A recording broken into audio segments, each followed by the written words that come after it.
ఈ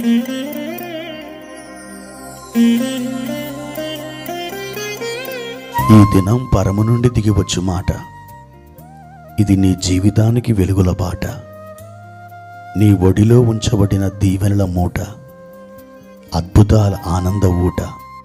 ఏప్రిల్ 16 ఉదయము 1 సమూయేలు గ్రంథం 30 మరియు 31 అధ్యాయములు.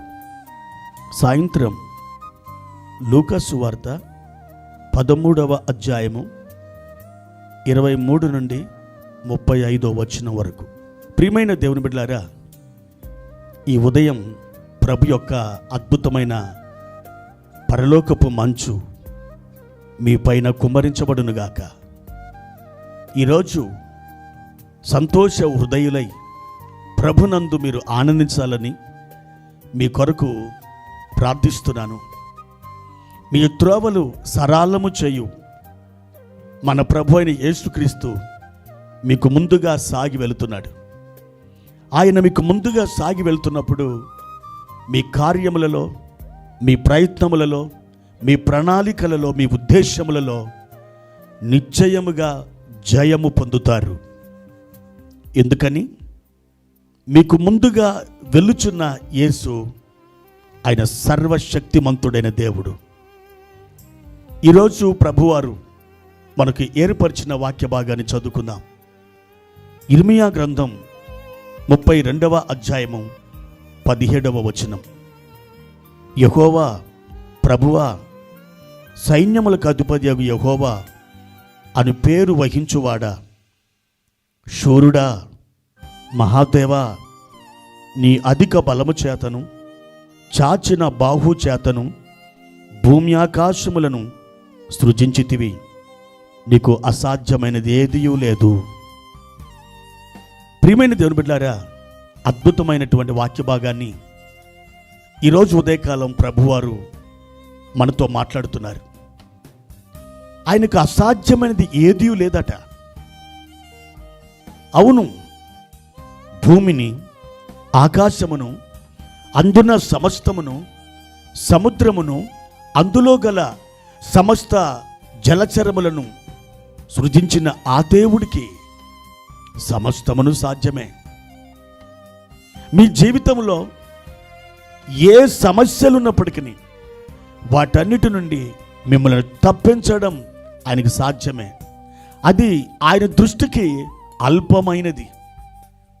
ప్రియమైన దేవుని బిడ్డలారా, 2వ రాజుల గ్రంథం 3వ అధ్యాయంలో అక్కడ మనకి 3 రాజులు కనబడతారు.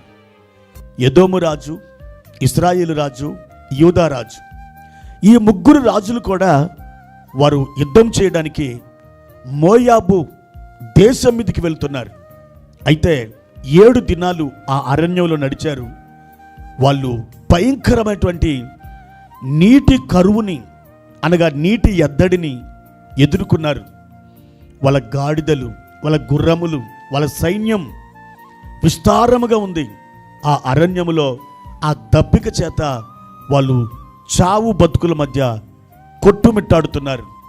అలాంటి సమయంలో ఎలీషా అక్కడ రంగప్రవేశం చేశాడు. వారితో ఎలీషా దేవుని మాటను ఇలాగ చెప్పాడు. ఇదిగో, ఈ విస్తారమైనటువంటి ఈ లోయలో మీరు అనేకమైనటువంటి గోతులను త్రవ్వుడి. ఆ గోతులలో దేవుడు నీళ్లను నింపబోచున్నాడు.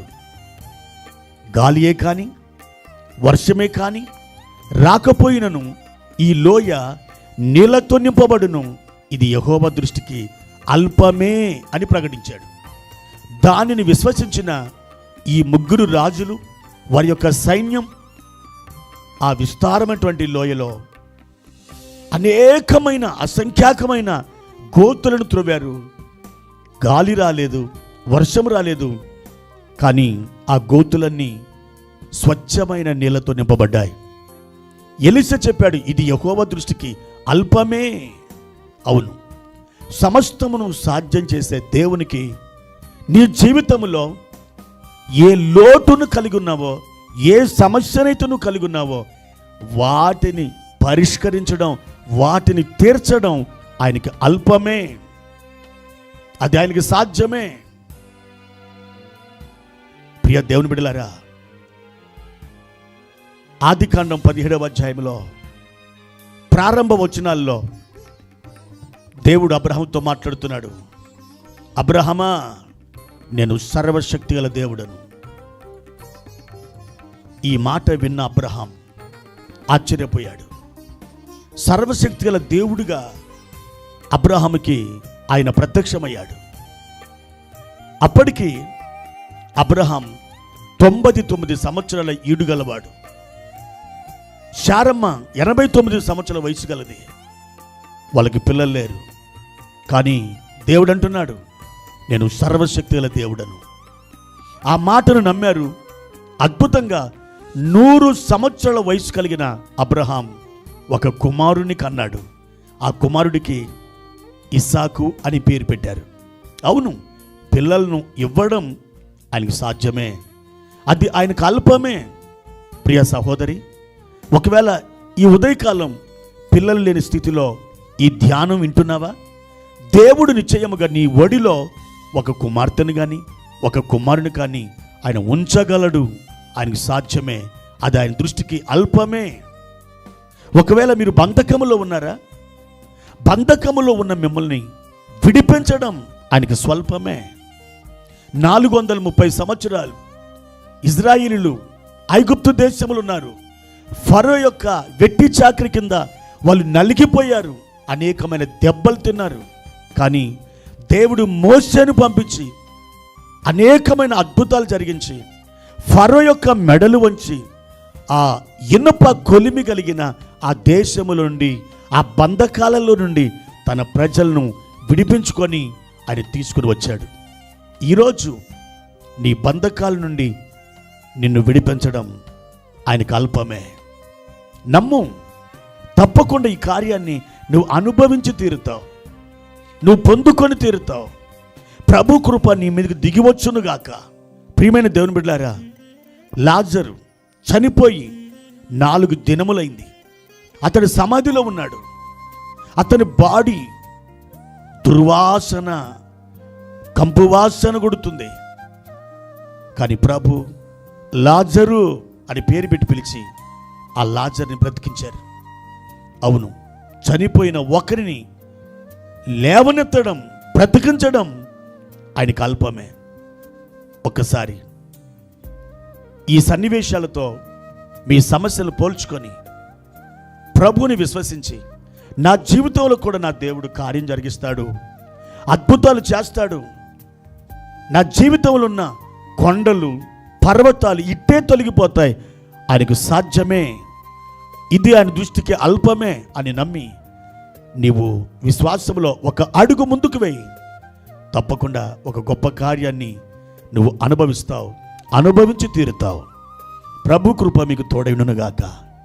ప్రార్థన. పరిశుద్ధుడా, ప్రేమ కలిగిన తండ్రి, ఈ ఉదయకాల సమయంలో మీకు కృతజ్ఞత స్తుతులు చెల్లిస్తున్నా. అవును నాయన, మా జీవితంలో బంధకాలు తెంచడం మీకు అల్పమే, గర్భఫలం ఇవ్వడం మీకు అల్పమే. ప్రభువా, మృతమైనటువంటి స్థితిని సజీవంగా మార్చడం నీకు అల్పమే. మా లోటుపాటులను ప్రభా తొలగించి వేసి సర్వ సమృద్ధిని దయచేయడం మీకు అల్పమే. మా ప్రియ తండ్రి, మా ప్రియులను ఒక్కసారి జ్ఞాపకం చేసుకొని వారిని ఆశీర్వదించి మీ నీడలో వారిని భద్రపరిచి లేవనెత్తుమని, ఉన్నతమైన కృపలతో ఆశీర్వదించమని యేసుక్రీస్తు నామమున ప్రార్థించి అడిగి వేడుకుంటున్నాము తండ్రి. ఆమెన్.